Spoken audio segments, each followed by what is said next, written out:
we forget about I've got friends that grew up in the countryside and stuff like that, and we forget about the everyday person that just works 9 to 5 in a kind of regular job, if you want to call it.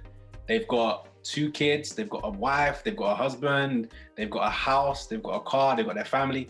That, to an extent, that's still success.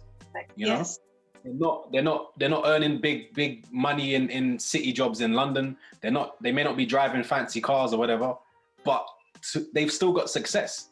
So for me, this is why I think people will put themselves down and think I'm not successful just because of what they're seeing, again, either on social media or on TV or whatever.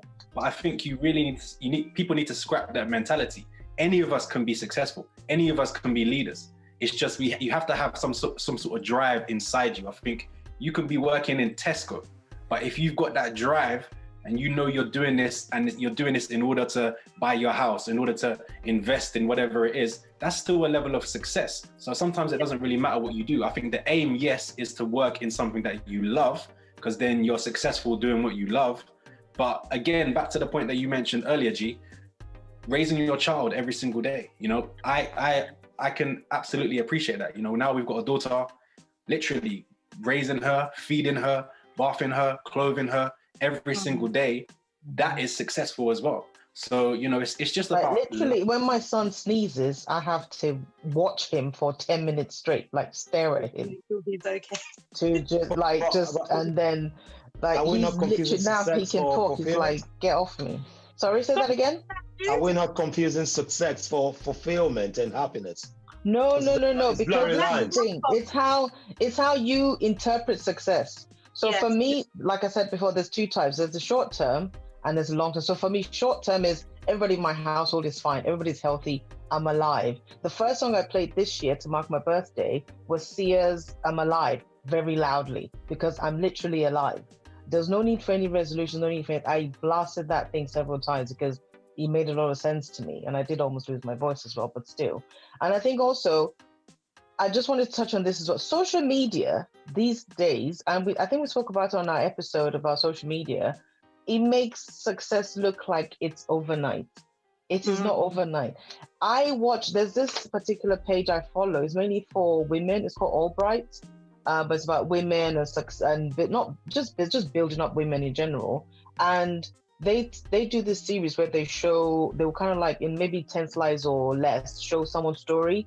And it's amazing how many times all these successful people failed before they got to where they are. But nobody, and for me, that's the bit I want to see.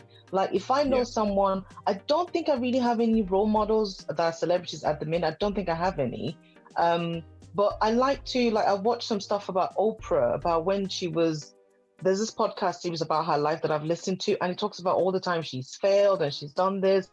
And so many other people like that, you just don't know that this is, I mean, if you take the time to look at Jeff Bezos, the guy for Amazon, when you see where he started and what he tried to do, he started out selling books.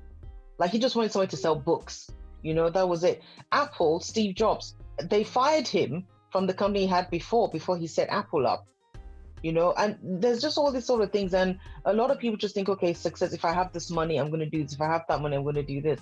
And I think also men, no offense, you man them, they're very much money driven. Money is I know I've had conversations with my husband in the past where I've said, you know, something not like success, but is money. I disagree. I disagree with the money aspect. That's why I said most men. I didn't say all men.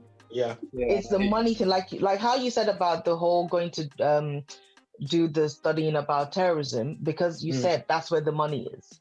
And then you were saying like if you knew there was a pandemic on, you'd have gone to do a lab kind of, you know, study. So I think it's about power. It's about power as well, because power is currency.